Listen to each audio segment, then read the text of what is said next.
Oh. All right, so thank you so much. This is Develop Podcast with Franklin Cruz. I have my good friend Daniel Klayman from Richmond, Virginia. He is also the owner of RehabValuator.com. His portfolio, from what I've read, probably do a lot more than this, but it's 60 million plus of income producing real estate. Are we close on that one? It's like 70 now. Oh my goodness, Jesus. All right, so this is what I love about Daniel. Daniel grew up in Moscow, Russia, immigrated to Richmond, Virginia at the age of 12 with his family. If I'm incorrect on anything, let me know. He You're excelled good. academically because, he landed on Wall Street, so that's not bad. He worked on selling bonds and then bond trading. He deal structured at firms from including Merrill Lynch and Bear Stearns. He had nothing to do with the crash. I just want to tell everybody. So he was doing Uh, complex bond deal Allegedly. structuring from 2008 before the crash hit. Okay, after being laid off at Bear and Stern, he deliberately got himself into just like I need to actually make something happen. And so when he moved to Virginia, he was 28 years old with no plan, but he did want to work for himself and he did want to do something in real estate. He considers himself unemployable, and that was kind of what drove him to entrepreneurship. I have a terrible attitude. His first deals were duplexes in Richmond in the Fan District in 2006 to 2007 with a friend from New York. He purchased it when the market was peaked, and it definitely had some maintenance issues. He's learned a lot of valuable lessons through his journey in real estate. He owns an amazing development company called Evolve Development, which specializes in Class A infield development in Richmond and the urban neighborhoods like Churchill and Churchill North. He is also a software entrepreneur as well. That I have to admit, I use the software. It is fantastic, great software for developers. And with his background as a Wall Street background with financial modeling, it's definitely a great foundation for anybody at all. Okay, so Woo. with that, I just want to bring up and ask him some key points and questions. But first of all, man, thank you so much for making the time. Was I off on anything that was the intro? I might have had something to do with the crash, like a periphery role, Yeah, peripheral. I give up. just a Never. tiny bit. I'm a foreigner. It's hard. Words are hard. But no, you've done your research. I appreciate it. That's all accurate and probably way overblows my capabilities and Well, I would say I've known you a accomplishments. long time, and you've always been somebody who's an amazing operator. And I love actually seeing you transition from operator, entrepreneur to a dad, which is really cool as well, and a husband. Yeah. It's not easy on all fronts, and you're working it, man. It's requires patience and work just like anything else, but it's rewarding. 100%. So take me back to Moscow. Now we're in Moscow, and you grew up in Russia. So how was that growing up from Russia and then moving to Richmond at 12? Like, walk me through this. What are the differences that you see? I mean, you lived in Russia. This is huge. Yeah. A lot of people don't understand culture, and I've lived in other places in the world, and culture is a thing. Not everybody is America with Taco Bell.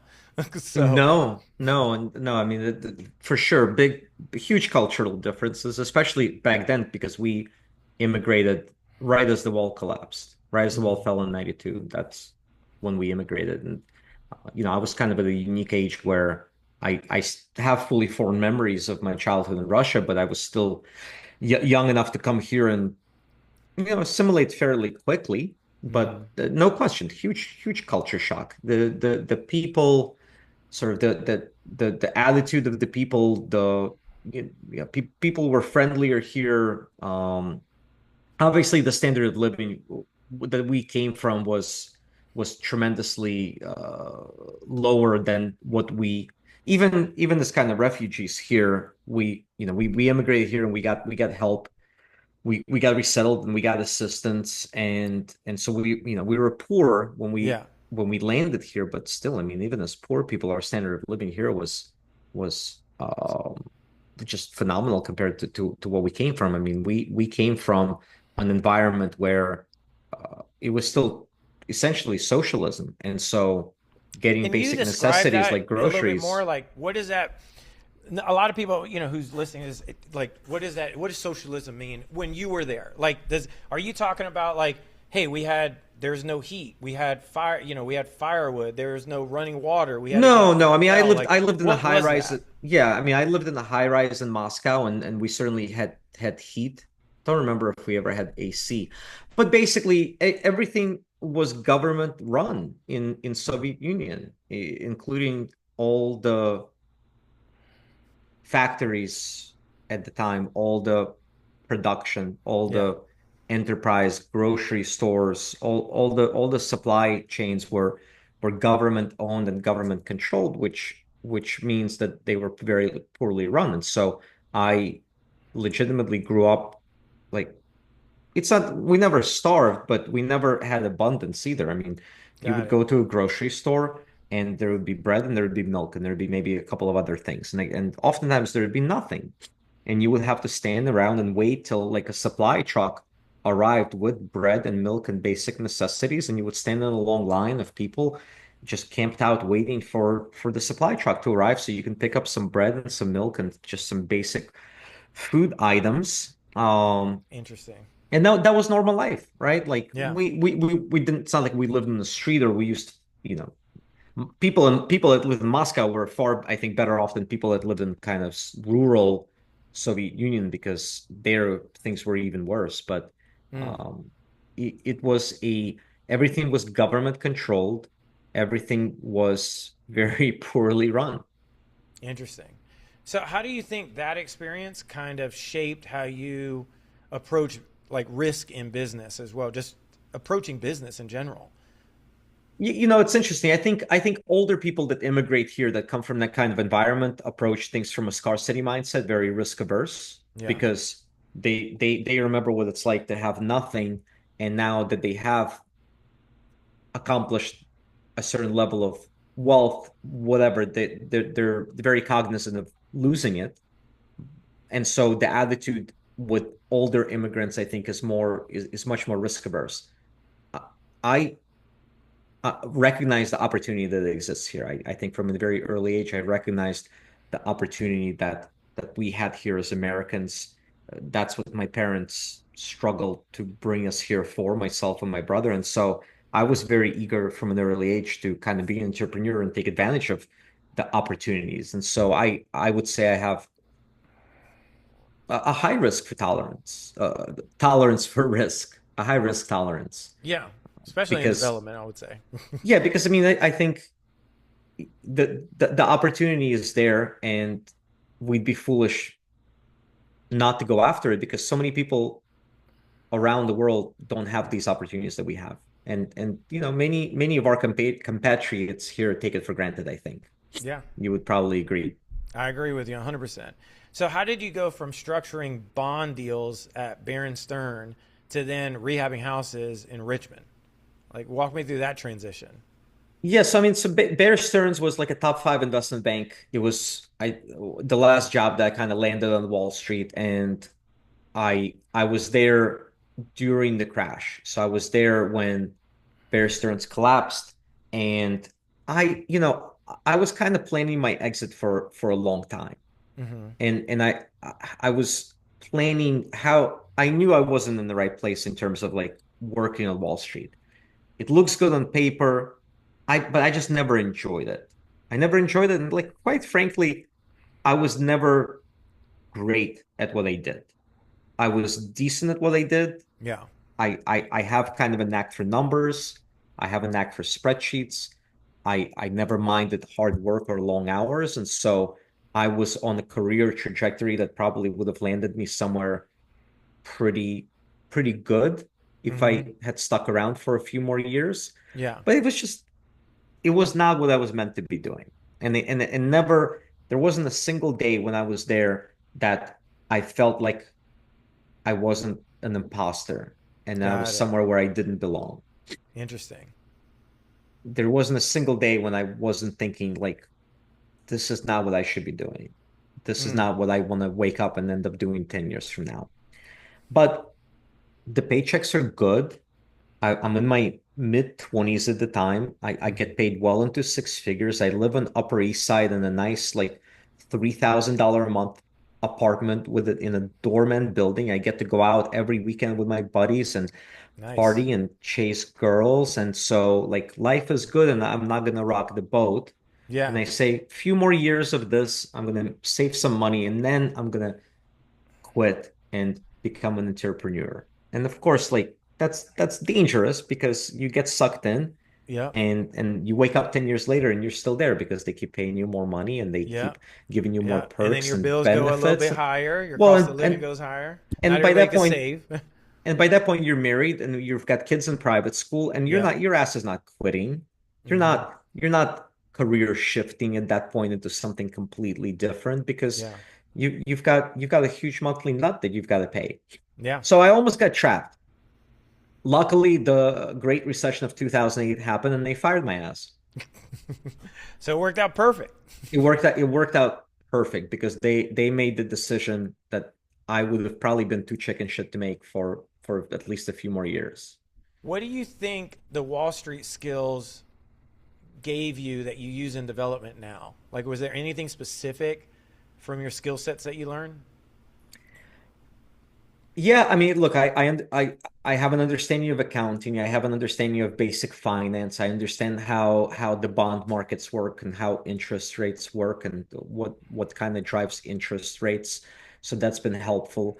Um, I spent quite a bit of time dealing with and not necessarily high net worth individuals because we never really dealt with individuals, but we dealt with corporate officers at various banks and financial institutions that bought bonds from us. And so I understand how kind of institutional capital thinks to some degree. Mm-hmm. I have I gained experience putting together financial models and presentations and dealing with, to some degree capital raising. So I think all of that was beneficial. Would I be able to do what I do now without that experience? Yeah, absolutely. Interesting. And so there's a concept that I know you bring up a lot. It's called the FU wall. Hmm. And that's building your rental portfolio that makes you financially untouchable. Can you kind of Yeah. break that down for a developer who's just kind of starting out? What does that mean? Well, sure. I kind of made it up on the fly one day when I was giving you a presentation. I think it ended up resonating with a lot of people. It's very simple. I'm a firm believer that the main benefit of real estate is your ability to hold real estate as long-term assets and generate reliable, recurring monthly cash flow from it. Mm-hmm. I never wanted personally, and I'm not judging other people and you do whatever you want, but like I never was interested in getting into real estate for for flipping and for making a quick buck. I think a lot of people watch like the house flipping shows and A&E or the HGTV shows about house flippers and um, that never interested me. I think because I came from an environment where I worked 70, 80, 90 hour weeks as an employee and I earned a very good living. And the entire time I made that very good living, I was one pay period of not working my ass off from being homeless. Wow. Okay. I, I worked, I traded my time for money. I got paid very well and I had really nothing to show for it. And the second that I stopped working, I stopped getting paid and I would end up broke. And so to Mm. me, the thing that attracted me to real estate was I realized, hey, I can build a portfolio of really great quality assets and they will pay me while I sleep. And when I built up that cash flow to a certain amount, it starts to insulate me against not not just life's unpredictability, Yeah. right? The Yeah. unexpected bills, expenses, but also from having to make any decisions in my life that are short-term minded. Mm-hmm. And that allows me to say F you to all kinds of unexpected things or all kinds of things that other people worry about. Makes sense. Yeah. you get to a certain point and you can say F you to bills, you can say F you to, having to pay kids college tuition because it's not a big deal anymore. But it's also, again, it's about I don't have to make decisions today based on how do I pay my bills next week. And that allows me to make the right kind of long-term strategic decisions, both like for myself personally and business wise. Yeah. And so that's F you all. You build it a brick at a time until it's tall enough to kind of guard you against sort of life's bullshit. And Mm-hmm. then you can really, you want to sit on the beach, you can, but like, I don't know what I would do with my hands after about 15 minutes. It's more about like, Yeah. You have choice. now I can do really cool things. I can focus on doing bigger real estate deals that may take 3 years to pay me. I mean, you understand development, right? Like, how do Yeah. we as developers, how can we take on these projects where it may take you a year to design it and may take you another year to permit it, to get through all the zoning and permitting, and then maybe Yep. take another 2 years to fully build out the project and start getting paid. How Yep. how can we possibly work on kind of bigger, cooler things that require vision and will be impactful, but don't pay us for 3, 4 years? Well, Sometimes longer. Yeah. yeah, you need you 100%. need you need cash flow, and if you can have repeatable cash flow that takes care of your bills and takes care of your life, that's when you can, I think, do kind of pursue whatever higher calling you may have, whatever that may be. What do you Maybe it's think the charity, maybe it's whatever. You know what I mean? Like, Yeah, that makes a lot of sense, and you're right. I mean, that to me, that FU wall is. I was just literally talking about it the other day.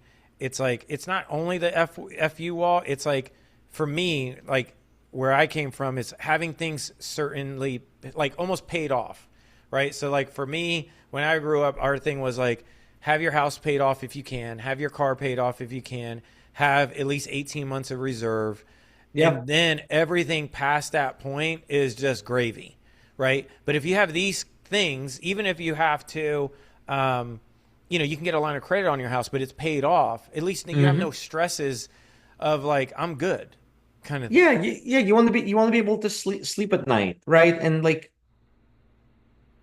that peace of mind is worth a lot. That Mm-hmm. peace of mind is worth all the hard work, Yeah, I a think. hundred percent, 100%. What do you think? When do you feel it was that time frame that you knew that you hit that wall? Like, man, I'm good. Like I'm insulated now. Was there a point in your portfolio, a certain number that you're like, I got it. Like I got Uh, this. I think an easy way to look at it that maybe I would suggest is when your kind of recurring passive cash flow from, again, it doesn't have to be real estate, it can be whatever, right? Like maybe you sell your business Mm-hmm. and you cash out and you put your money into dividend paying stocks and you're living off the dividends, right? It doesn't have to be cash flow from real estate, but I would say when your passive income that comes to you, whether you work or not, is, let's say, double your monthly not, Mm-hmm. right? Double your bills. Because then you clearly have, you know, how is financial freedom defined? A lot of people have defined financial freedom as when your income exceeds your fixed expenses. Yep. So I would double that when because now you've got room, now you got margin for error. And not only do Mm-hmm. you have margin for error, but when your passive income is double your fixed monthly expenses, now you're able to have a piece of that monthly income that you can reinvest. Got it. And you can reinvest it back into real estate, but you can also reinvest it back into, paying off your house, or you can reinvest it back into, let's say, a liquidity bucket. You're just putting cash aside, or maybe you're putting into stocks and bonds, but now you're building up that reserve. Makes sense. Yep. And so now not only are you insulated against expenses because your income covers your expenses, but now you're building up your reserves in case some really bad shit happens. And then that helps you sleep a little bit better at night, I Yeah. think. 100% agree with you. Life events happen. I call it life events. And to me, I've lived long enough to know like you're probably going to have anywhere from 4 to 5 life events that catch you off guard. and it's just a part of life. Welcome to it. We're human. Yeah. So, be as prepared as you can, and um, as your income grows, don't keep ramping up your monthly expenses along with it. Hmm. That's a mistake that most people make. It's like you're making a little bit more money, you You get the new correspondingly car. grow, get the new car, get a car payment, Yep. buy a bigger house, increase your house payment. Like, no, like allow your income to rise Chill. faster than your expenses. I agree. Now I know you operate in an extremely geographical focus. Like you're tight knit on all your properties. I believe it's three neighborhoods Yeah. that all are within about 10 minutes away from your office, if that. So, can you share a little bit of why you believe most developers should really think concentrating on their local area rather than go shotgun approach? You hear these, I'm a national, buyer or whatever, and I personally am like, dude, you And don't like, no, it's like, no, understand. you're You not. you Yeah, have no. no idea what you're saying. But can you elaborate on that, please? Yeah, there are all kinds of benefits to being tightly geographically focused. First of all, when I have one property and I build another property next to it, I'm now increasing the value of my first property. Mm-hmm. If in my case, a lot of what we do is mixed use development. I built mixed use buildings where we have residential upstairs, maybe on kind of non-primary streets, and we put retail, street level retail on the ground floor of the buildings. With we have all kinds of awesome tenants. We just opened up two bakeries in the last 6 months. Sushi Nice. restaurant getting ready to open. We have two yoga studios. We have co-working spaces, Nice. offices, cocktail bars, multiple restaurants. So if I'm doing a development like that in a neighborhood where I don't own any property, I've just made other people's properties more attractive and more appealing. Yeah. If I do that in an area where I already have a tight geographic concentration of residential properties, for example, I've just increased the value of my own properties, made my own properties more attractive because now there's more walkable street level amenities that our tenants can walk to. Mm-hmm. So that's one. From a development standpoint, every neighborhood that we work in, we have to source deals. If Yep. I'm known as somebody that specializes in development in a couple of neighborhoods, I'm that much more likely to have deals start coming to me. Like, I'm Yep. known as somebody that's very active in a specific neighborhood, so it's more likely that when wholesalers, real estate agents, just random people come across a potential lead or potential deal, they think of me. And it Yep. doesn't happen right away, but like in the last 2 weeks, I've had like 4 or 5 kind of major opportunities that I've been evaluating that have all just randomly shown up on my desk because of referrals or because people know that, like, hey, he's really active in this neighborhood, and let's see if he is interested in this deal because he knows the market, he knows the comps, he has Yep. relationships. Yep. So for deal sourcing, I think going deep is much better than going wide. Every neighborhood that I develop in, I have to understand zoning. I have to understand buy right zoning. A lot of our deals, some of the most interesting deals I work on are upzoning or rezoning deals. Mm-hmm. Well, doing any kind of rezoning typically requires you kind of knowing what's going on in that neighborhood. Are you Yep. likely to get things approved? So knowing the dynamics of that neighborhood, knowing the local sort of stakeholders, who are the neighborhood associations, who are the local council people, it helps. Again, if I already have those relationships, Can you it can you help. elaborate a little bit more on that? I don't want to cut you off, but you brought up something I think is really crucial. A lot of people miss is the local Yeah, government officials and the local stakeholders that can actually really improve your property, your development, or or kill could it, tear it down if you or don't know. kill it. Yeah, Yeah. absolutely. So, anytime I'm doing a rezoning, I typically, and here most of what we do, it's called special use permits. Okay. It's basically I've got a piece of land and it's entitled for, let's say, like I'm doing some larger deals, but some of the coolest deals I'm doing right now are like small deals. So I'm doing a bunch of deals where I'm tearing down a single family rancher and getting it upzoned for 6 units. Nice. Those are cool. Duplexes, accessory dwelling units. But if I want to do that in a specific neighborhood, I typically need to have the buy-in of the planning department in that county, and I Mm-hmm. typically need to have the buy-in of that local council person that's responsible for that district. And there are neighborhoods in Richmond where I know that, hey, I think the local council person will back this. And there are certain neighborhoods where I know it's not going to go past the first conversation. Yep. But I have that knowledge because I'm very hyper focused. If Yep. I'm in like 5 different cities, That's it tough. becomes that much harder to build those relationships. It becomes that much harder to build relationships with people in the planning department. It becomes that much harder to build relationships with the council people. Like there's only so many hours in a day. There's only so much of me. Yeah. So by Totally get being that. tightly geographically concentrated, I have those relationships. I have relationships with council people. I have relationships with the planning department. I have relationships with um, everybody in the city. I have relationships with all kinds of people in the neighborhood who are now acting as not only as deal sources for me, but also if I need, you know, letters of support for a particular rezoning, I have those relationships in that neighborhood because I've gone deep. Got it. Whereas if I'm running around like a chicken with my head cut off in 4 or 5 different counties and cities, all of that becomes a lot harder. Hell yeah. It, Yeah. you can't, you can either go deep or you can go wide. It's very hard to go deep and wide at the same time. Mm-hmm. And I think that's more from what I see, and just to go into your point, is more newbies will say that, but they're not actually just locking up land. They don't actually Yeah. know the process, at least from what I've seen. Well, look, I mean, I think when you're starting out, there is nothing wrong with going wide until you figure out where it is that things work and then Mm-hmm. go deep there, Yeah. right? If Yeah. if you're starting out, you want to dip your toes in many places, that's okay, but then figure out where you want to stake your claim.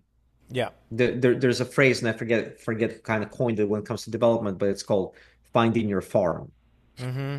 You want to find your farm and then go farm the crap out of it. Yeah. I agree. You A so million you percent. you do that first project, but you go and you get to know all the neighbors. You get to know all the stakeholders in that neighborhood. Mm-hmm. Um, and then also from like a construction management standpoint, it's a lot easier if all my projects are close together and I'm running multiple projects at the Oh same yeah. time. From a property management standpoint, my property management team, we have an in-house property management team, but it's so much easier for them to have eyes on our properties to get to them quickly, to deal with issues quickly, to when we're in the middle of a leasing season and they have to run from place to place to do showings, having everything within a very tight geographic circle allows us to be so much more efficient than if Mm-hmm. they had to drive even 20 or 30 minutes all over town. Yeah. No, 100%. It Walk makes me a big through difference. your 5 step formula for evaluating price on land for development, and then what do you feel most new developers are getting wrong? Evaluating land, it really works similar to how you would evaluate a house. You always start at the end. Mm-hmm. What am I going to build? What am I going to build and what is it worth? Yep. It's always start at the very end. You've got to you and this is why as a wholesaler that's challenging to do because you don't know what your end buyer is going to build. No. Right? So if you're a wholesaler, it's often much harder to pencil out land because you don't really know. Whereas if you're looking at like a 2,000 square foot home, you know that it's going to end up being a 2,000 square foot home only fully renovated. But Yeah. as a developer, when I look at a piece of land, I say, what does by right zoning allow me to build? Mm-hmm. What am I going to build? What is it going to be worth? If it's going to be a rental, how much income is it going to produce? And then if it's going to be, for a for sale product, it's simple. Okay, here's a piece of land. It's zoned for a single family home. That single family home is going to sell for $500,000. I can make an offer right now. Like I don't want to be anywhere higher than 20% of my resale value for land. So 100 grand. So I'm going to offer 40, but Yeah. and work my way up to maybe Yeah. 100 eventually, right? 100%. Yeah. Yeah. But if it's a for rental product, you have to go a layer deeper, which is okay, it's a duplex. It's going to be worth $500,000. Okay, but how much income is it going to generate? And the income that it's going to generate, how much permanent debt will it be able to support when it's built? And then I can back out from that how much cash I'm going to need to supplement that permanent debt in order to acquire this land and build this duplex. And then I calculate my cash and cash return. And so for rental, there's some additional steps I have to make because I have to make sure that I have the cash to tie up on this deal if I have to tie it up, and then is this cash going to earn a satisfactory rate of return Mm-hmm. from the cash flow that the property will generate? Yep. And so if my 20% formula may tell me $100,000, when I do that cash flow analysis, I may realize that in order to hit the right cash and cash return, I can only be at $60,000 and I won't go above 60. That makes sense. So Interesting. the math is different, obviously, if you're flipping or if you're renting. Yeah, it's funny on the flipping side, and so to kind of add what you're saying, I tell some of my wholesalers like if they're dealing directly with sellers. I don't like dealing with round the robin people, which is Hmm. basically getting it from another wholesaler to another Yeah. wholesaler. They don't even know really what's going Daisy on. chains. Yeah, I can't stand that at all. And so I'll let them know, say, look, if you come to me with a deal, just be honest with me and tell me the whole deal so we can figure out how everybody can win. Because I want you to make money, but I don't even know if we have a deal yet. Like I got no clue. What's worked well for me occasionally, and I wish I could say it works great, but I've had some deals and some leads this way.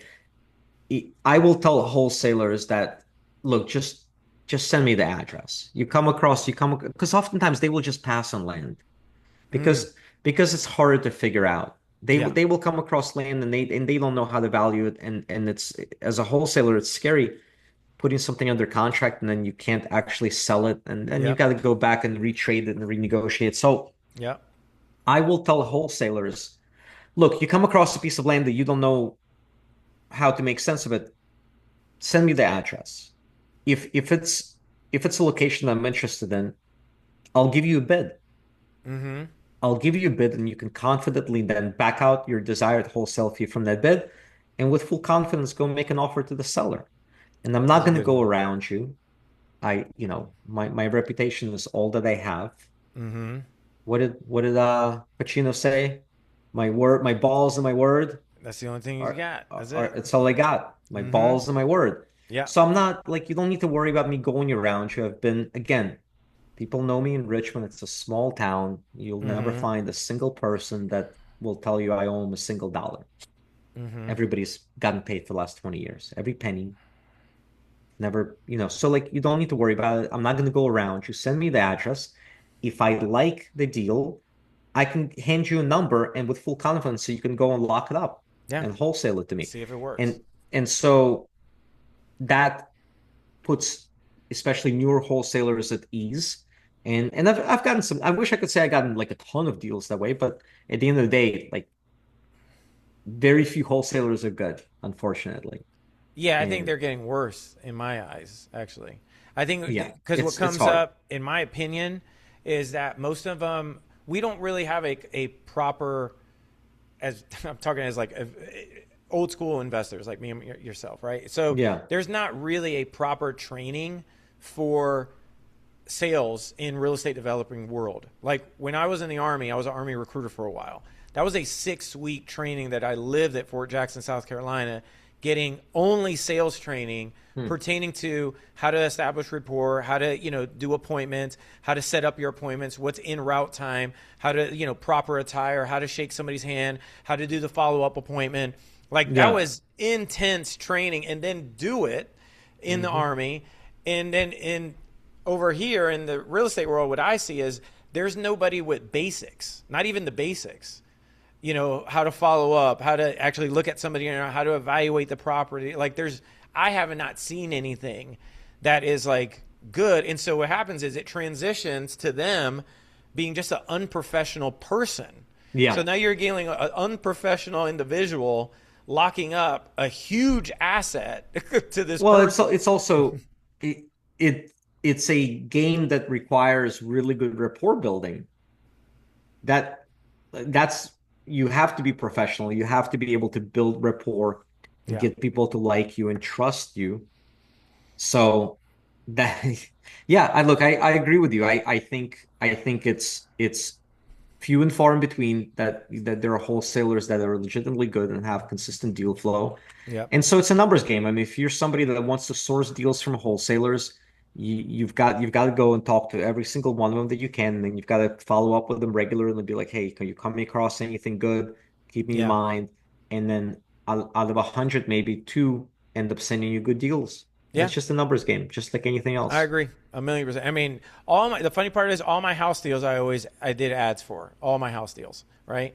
All my land deals, every single one I've been a part of over 30 now. Every single one was a referral from somebody who I did a house deal with, Hmm. or just a flat Yeah. referral period. But it was 100% referral, all of them. Yeah. Yeah. Well, but yeah, if people know you as somebody that does this business full time and can execute, Yeah, things are just gonna start showing up on your desk eventually. It's a hundred great. percent. So let me ask you. So if you've built everything from duplexes to 100+ unit projects, what do you think is the right project size for where someone is in their development career?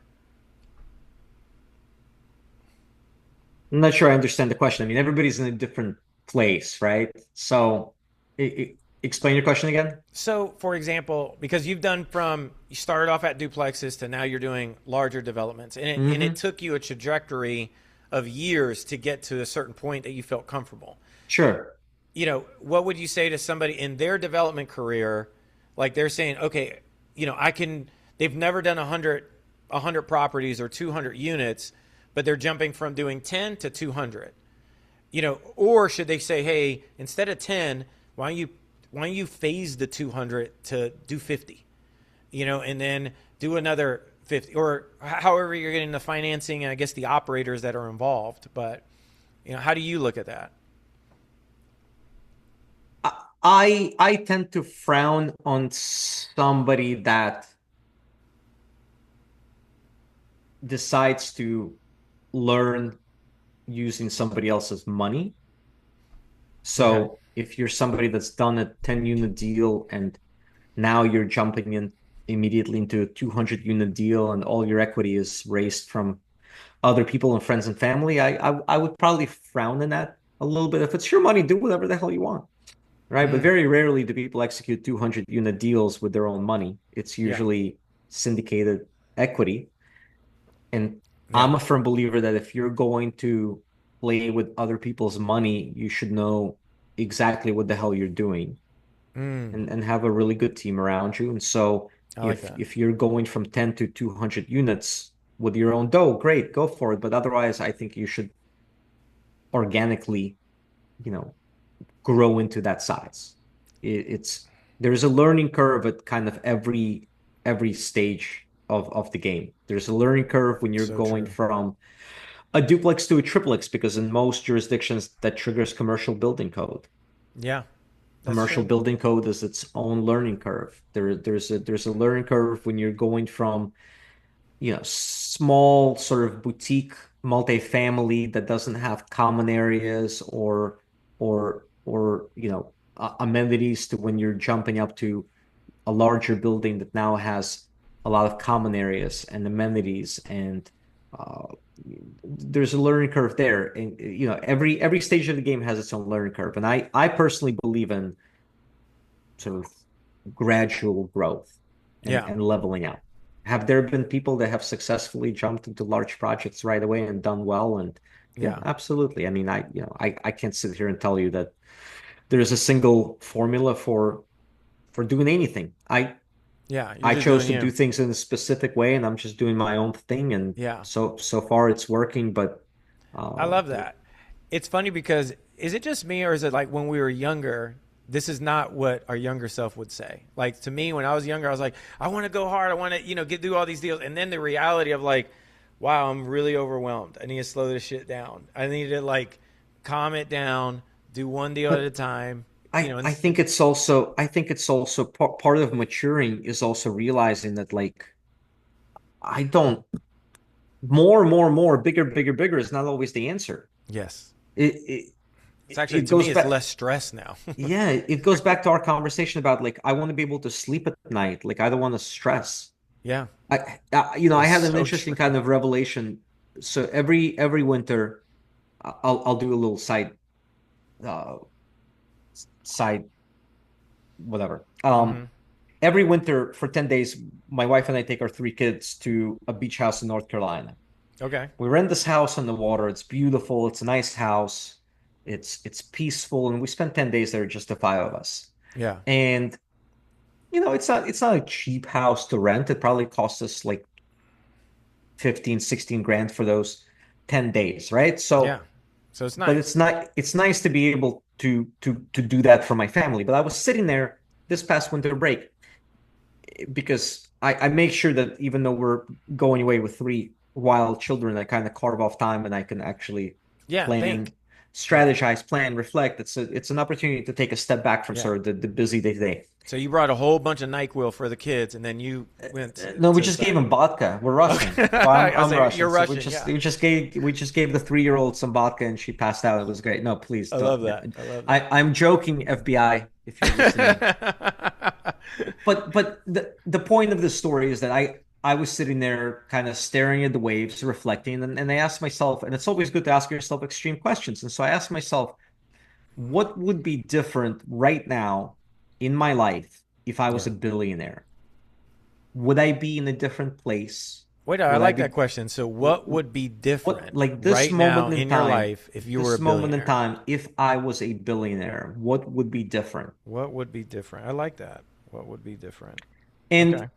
so here's the answer. I would have still been in the same beach house. Like we wouldn't have flown in. We have ability to fly for a vacation now, right? So Yeah. like no, we would have been in the same beach house. So we wouldn't have flown to some exotic destination for the winter break because that's just not what we wanted to do. I would be in the same beach house with the same family.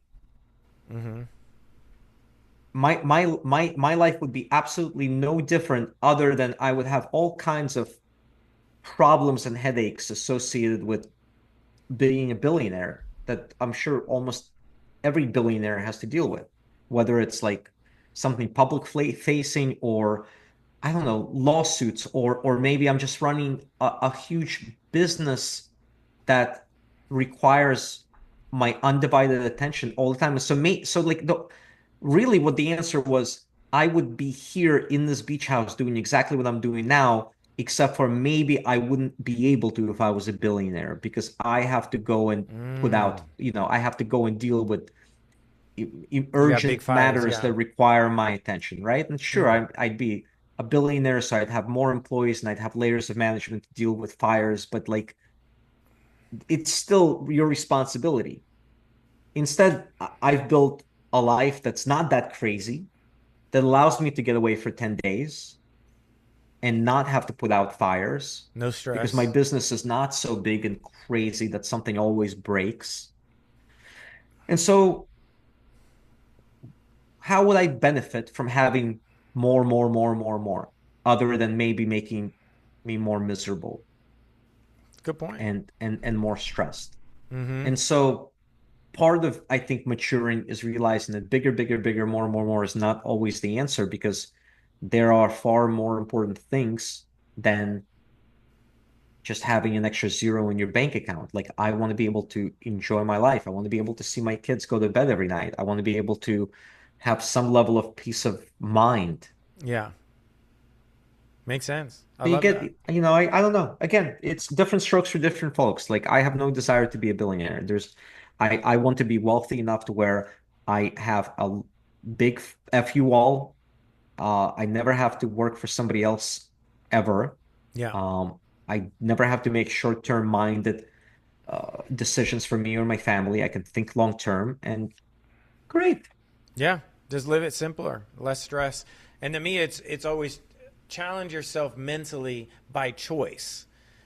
So Yeah, that's why I personally love development, because I always find it very challenging on all these different asset classes. So like yeah, even right now it's we're dealing with fascinating. an AI data center potential deal with a potential client that has this 575 acres in Ohio.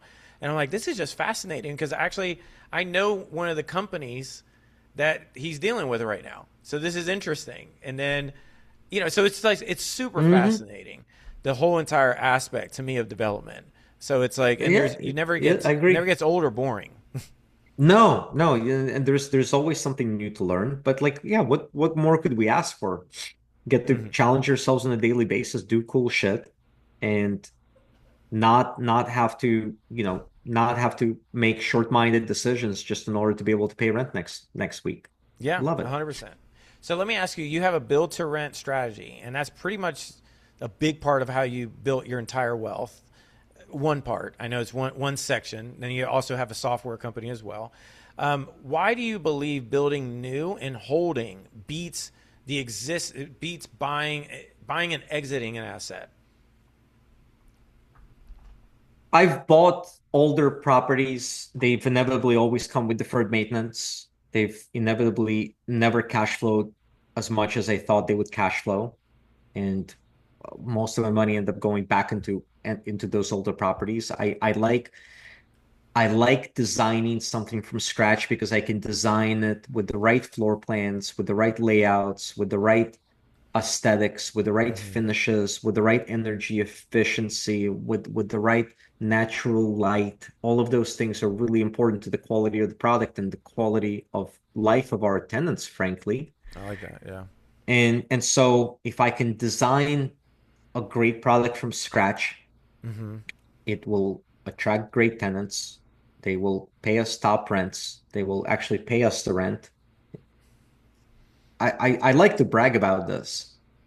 We have evicted in the last 15 years. You know how many people? You and I talk all the time, so you probably know. Hmm. But like, do you know how many people I've I, evicted? if I remember correct, I think it was like three, but I've One. obviously one. Okay. We've evicted one person in the last 15 years, and she sent us a thank you note afterwards because we were such a pleasure to work with. And we gave her she literally sent a thank you note to my senior Wow. property manager because we gave her like every opportunity Wow. to not get evicted, and we worked with her and like we extended and like we gave offered her cash for keys, and so like we've evicted one person in the last 15 years, and That's amazing. she left us a great review afterwards. That's So amazing. That means that's you've got it down packed. Like you've but got the that's the system down. but that's product driven. First of all, it starts with the product. The right product attracts the right tenants, I like that. and the right tenants will then treat your property really well, pay their rent on time, stay for a long time. And then if they're treating the property well, I don't have a lot of deferred maintenance building up. I'm actually collecting the cash flow that I think I'm going to collect. Yeah. Um, why sell it? It's paying me. It's appreciating. Yeah. The tenants are, you know, through rent are paying down my mortgage. The wealth is built, it's built over time. It's built Yeah. by holding. It's not built by constantly flipping.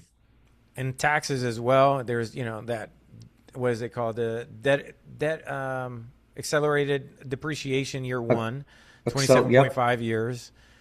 So that on top of so many other things, I'm just keeping it.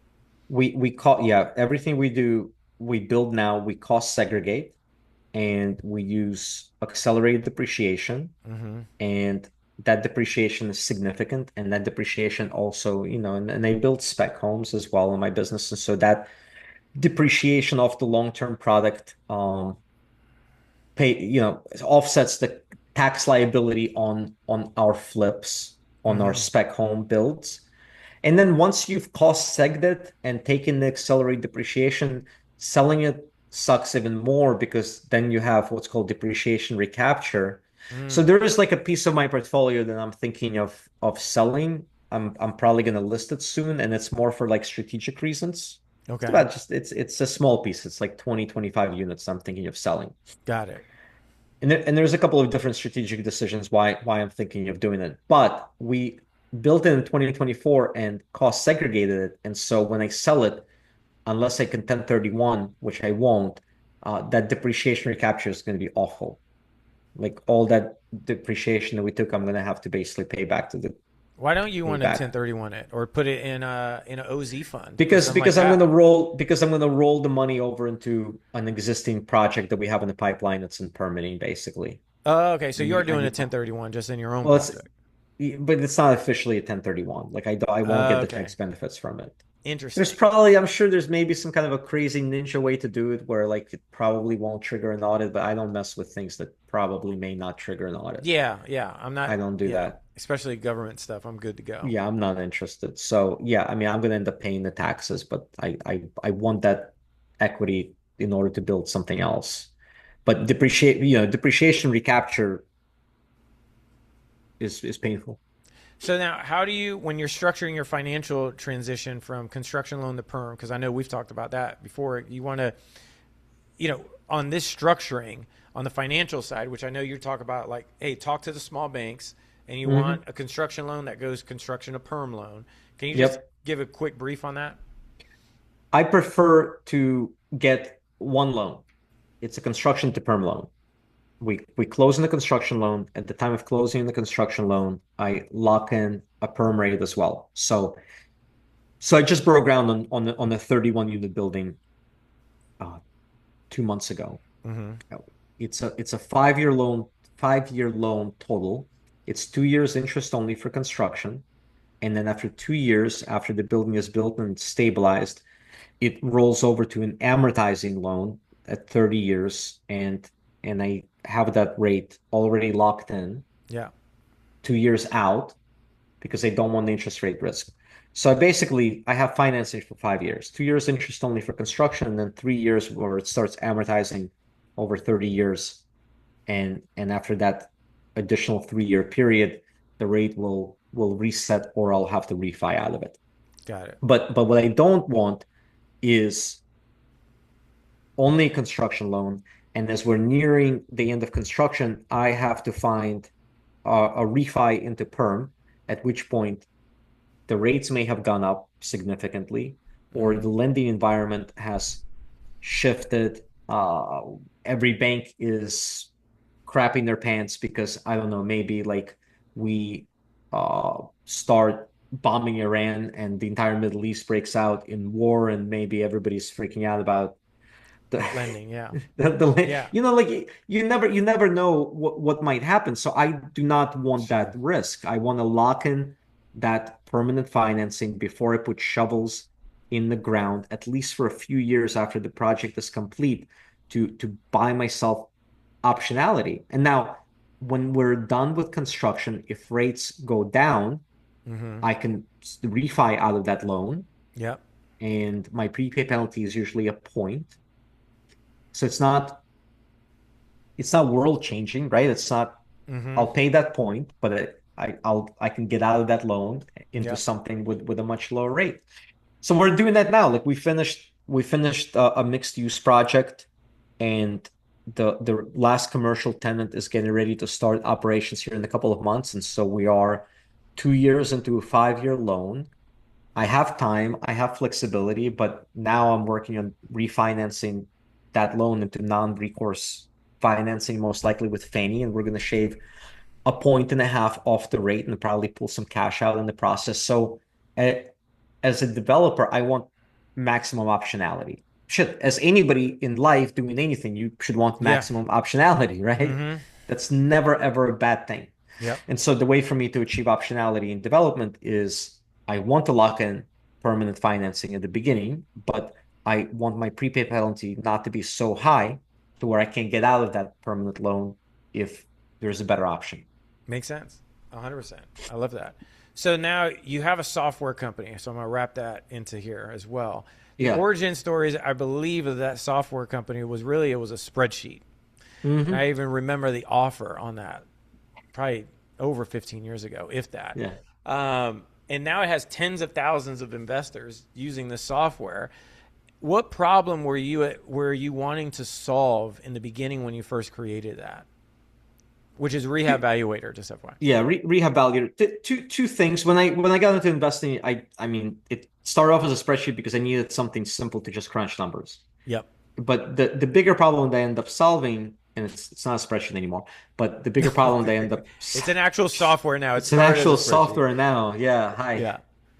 The actual problem that I initially ended up solving was raising private money because I was young and inexperienced and had no track record or credibility. And so I wanted something that would allow me to create, really professional looking presentations for private lenders to Yeah. kind of overcome that barrier of, hey, this guy doesn't have a lot of experience, but clearly he knows what he's doing.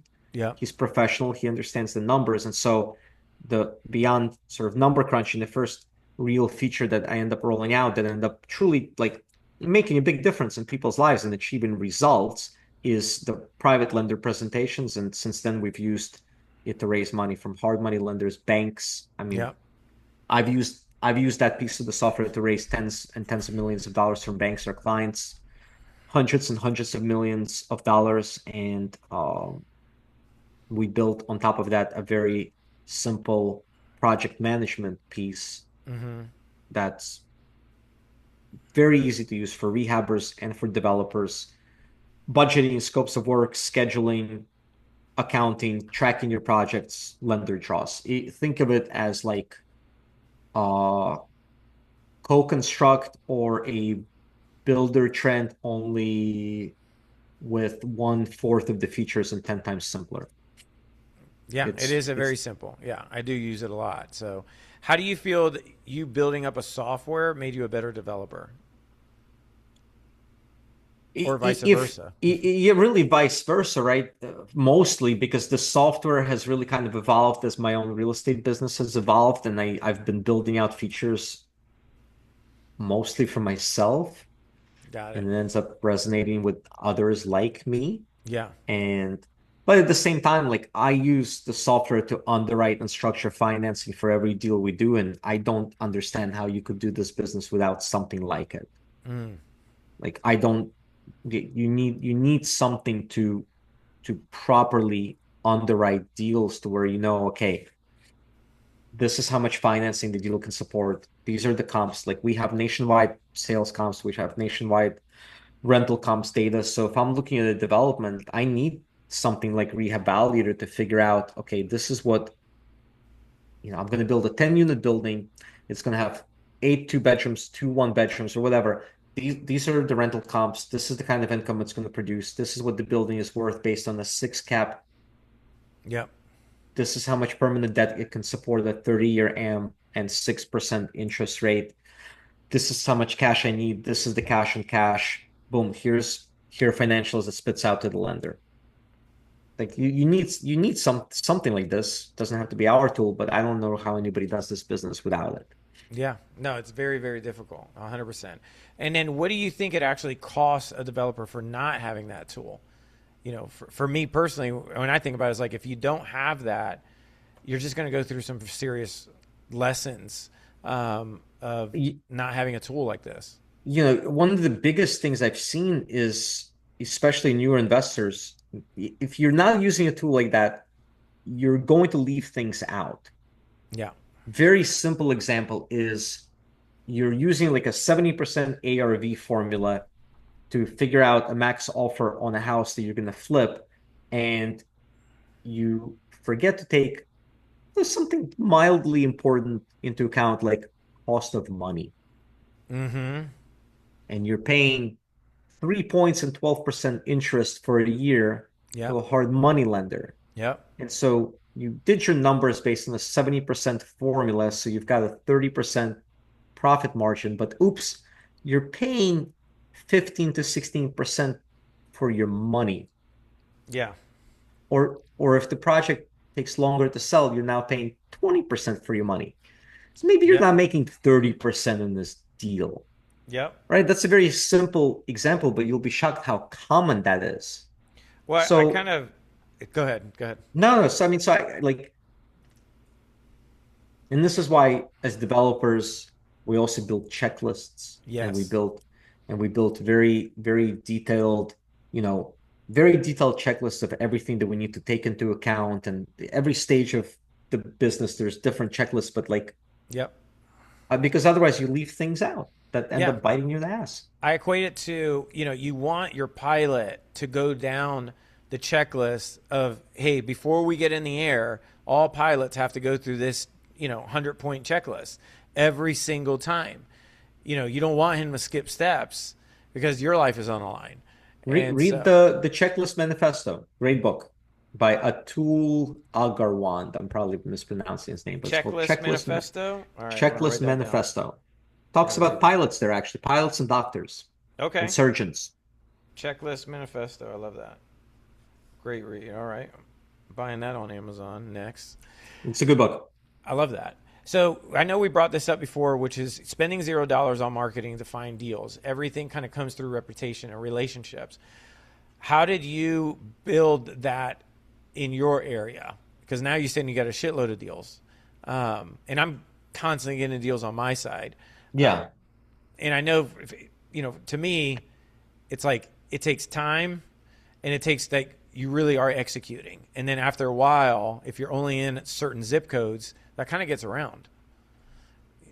Yeah. I think, first of all, real, you know, the relationships that will produce results for you will always be real relationships where you can go deep. Yeah, So, and those relationships are built over time, and they're built not with you at every turn trying to figure out what you can get out of that relationship. You I just agree. got to be like a normal human and get to know people and offer them value and basically never ask them for shit. Yeah, that's a good point. Those are the relationships that will end up materializing into the best things down the road. And so if you're When you're just not out looking there for it. yeah, if you're just out there constantly chasing, Yep, people will feel like they're being treated as a source of potential benefits, and nobody likes that. Nobody that's so wants that. true. That's so So just true. like be a real human, go get to know people, go try to help other people, go break bread with people, and don't ask them for anything. The thing that also helps is I think there is a right way to use social media to attract deals and attract money, and it's very simple. Like, what's worked well for me is, and especially like I've done this on Facebook, Yeah. is just posting pictures of my projects on a Mm-hmm. regular basis. Just showcase your work, not brag, oh, I made so much money on this, or no. Yeah. Just like, here's a house I built. Yeah. Here's a duplex I built. If Yeah. you're rehabbing houses, here's some before and after pictures. How do you think this turned out? And you can do this on Facebook, you can do this on Instagram, and just showcase your work. Yeah. And after a while, people will know. Yeah. Franklin builds beautiful duplexes in Lakeland. I've been following his work while randomly doom scrolling on Facebook for the last couple of years. I know the guy is legit because he doesn't talk about it. Everybody likes to talk. No, like, here are pictures. Yeah. There's real proof of things he's doing. I've seen it. I've seen him on LinkedIn. Um, It's a good point. I've had people approach me with money many times that have just randomly, repeatedly. It's not randomly. It requires repetition. Just like any kind of marketing, Yeah. you need Be repetition. consistent. Yeah. That's actually Consistency how and that repetition. that deal came up to me. Actually, this morning was the guy reached out to me on Instagram with 575 acres, and he's like, I was scrolling and I saw that you're talking about an AI data center because you had some interest on one of your properties because I got 130 acres over here that we're doing an assemblage of 288 right now. Hmm. And then he's like, I couldn't find anybody who's an actual real developer talking about real stuff. And, that's why I reached out. And I was like, oh, Yeah. that's cool. And so, yeah, to me, I 100% agree with you. Like, my MO is I just talk about the shit that I'm actually doing. So I'll showcase what I'm actually doing. and then I talk about it. But that actually helps me, like kind of my inside secret, and I'll share it here too, which is, there's a thing called cone of learning. And when I was a real estate mentor for a long time at Clever Investor, and Cody, I I went by that cone of learning, and basically the cone of learning, and this is a thing that Harvard and Yale did. This is a study that is accurate, and it talks about the lowest form of learning is just reading. The second one is listening to it and reading. So now you can actually give me a second. The AI, here we go. So so there's just reading. You could only retain about 10%. If you listen to it and read it, you'll retain about 30%. 50% is typically like having a demonstration of what you just learned. And then 70% is not just doing a demonstration, but actually training and repeating what you're actually learning. You retain 70% or more. I like that. And so for me, because I don't have students as like I used to, so many, so now I'm just like every single day, one of my MOs, if I could do it daily or whatever, I just want to kind of recap all the lessons that I'm learning. And I even, journal all my lessons every day, which is like, okay, what's a lesson that I learned? And then let me just talk about my lessons that I'm learning, because these are real deals that I'm actually doing. And then if something comes back from it, it comes back. And if it doesn't, at least now I'm kind of retaining it faster for myself, because I like that. yeah, so you can steal that, no problem at all. But it's so interesting because like right now I'm dealing with I got 14 acres on a QOZ fund, right? A QOZ piece of land, and that's a opportunity zone. And so now we're digging deeper into it, because now they have QOZ 2.0 coming out next year. And so I never realized how powerful it is, the opportunity zones. Just taking somebody's gains, and then you can actually get that person's gain and invest it into the fund. Yeah. And then they can't if they leave it in for 10 years, then they get 100% of the gain that they made off of their investment. And now they're permanent, right? Opportunity zones are permanent as of 2025. Yeah. And I actually have my second property, the large one. We found out that that's an opportunity zone as well. And so now we have another company, a huge waste campus company, that is looking into it. So it's just beyond fascinating. I would just say that.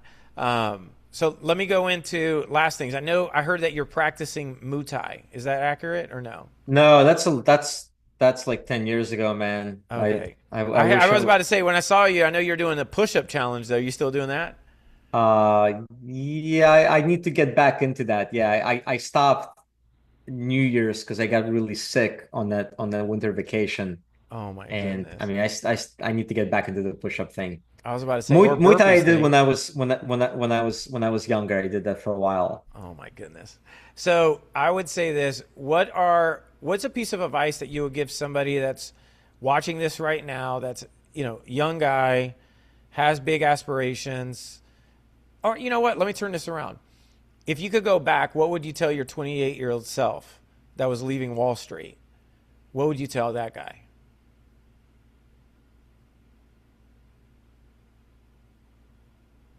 I well, I mean, that specific guy, I would tell to buy a lot more shit back in 2008, I know 2009. that's so true. I would, That I dude. would I tell would. him Yes, I I would tell agree. him to go raise a bunch of money Don't and just sell anything. That's what I and would say. just But hold buy it all. and just buy as much as possible. Yeah, Look, I mean, that's what I so would tell true. anybody in their 20s is just start building assets. There's no in real estate there's no substitute for time. Yeah, Time cures a lot of ills. yeah. If you can That's hold good. things long term, you will do well. Yeah. What's the saying? There's more important than timing the market is time in the market. I like that. Interesting. Time in the Time market in the is much market. more important than timing the market. And so I wish that I started building my asset portfolio at a younger age. Um, I think that everybody has things that they want to pursue and interests and hobbies and passions, and most of us do not get to do those things because we're so busy chasing ways to take care of our everyday needs. And so Yeah, if you I can agree. build that FU wall, it's the wealth is nice, but what it enables you to do, I think, is much more important. I love that. It's be with your family. It's Yeah, spend time with people you care about. It's pursue really interesting long-term projects that don't pay you or may not pay you for a long time. And that's yeah, where, like, when you can take your time and really go deep on something I love without that. the need for it to pay you, that's when the most interesting things happen. That's when the most interesting breakthroughs, most meaningful projects happen, is when you can really be patient. Hmm. I would add to what you're saying is building up assets, but I would add building up skills. Yes, that's 100% correct. Yeah, That's a because hundred to me, I percent think correct. people forget like it's layering skill sets. Like, one thing is talking to a seller, but then how do you talk to a private money investor? How do you come up with that package? Another skill set, how do you evaluate a property? Another skill set, how do you evaluate land? Another skill set, how do you have conversations with local municipalities and figure out what you could figure out zoning, so then you understand the language of your land planner or civil engineer. And then for myself, like, when you're dealing with really large deals, you actually want to start learning land law in your local state. How does that work? I've dealt with pipelines. Like, how do you deal with those kind of? It's like, to me, it's like skill set after skill set after skill set. Absolutely. And then you Yeah, just stack them. that's absolutely right. Especially as a younger person, uh, getting paid is nice, but building up skills and experience which you can then compound, Yeah, which then will compound, is super important. I I think love that's that. absolutely right. So if people want to find you and learn more about you, where is a great place that they can actually find or get some value out of you on a consistent basis? And I I've know got a you have a YouTube channel. mastermind as well. Yeah, so I've got a YouTube channel that's got a lot of content development. It's at rehabvaluator.com, rehabvaluator.com. Same handle on Instagram. Perfect. And rehabvaluator.com is our software. There's a free version of it that you can sign up for, and that also gets you on our email list, and you can kind of reply to one of those emails, and I typically see it directly. And Perfect. then we did launch a something called Cash Flow Developer Academy recently, which is an online education platform and community specifically focused on ground up development. It's pretty incredible. I love that. I love that. Well, brother, I really appreciate you being and taking so much time out of your day. I know your time is valuable, so thank you so much. I My really do pleasure. appreciate it, man. And then Always good talking anybody to you. who's watching this at all, please check out go ahead, go to rehabevaluator.com and check out the YouTube videos. It's huge. And if you ever have the privilege to be invited into his inner circle and mastermind, 100% take him up on it, because it's no question, to me, it's one of the most valuable. As myself as a developer, I remember going over there and meeting with you and meeting with the team, and I felt at home. I felt more at home, like in a sense of like, finally, I'm talking to somebody who fucking understands what I'm dealing with here, because it's a different language. Yeah, Real estate absolutely. development at certain levels, you start having it's a different language that only so many people even understand the terminology. And so when Of you can course. get around people that make you better, like, don't even fucking hesitate, like, just do it. So, brother, No, I thank you appreciate so it. much, man. Yeah, no problem at Yeah, all. Franklin, always good talking to you, man. You too, man. Any last words to anybody that you want to say? No, just I mean, look, you're doing incredible things in your own right over there, and working on some really fascinating deals. And I think anybody that's listening to you and should be fully tapping into your brain I as well, appreciate it, because man. there's a lot of cool stuff going on over there. Appreciate it, man.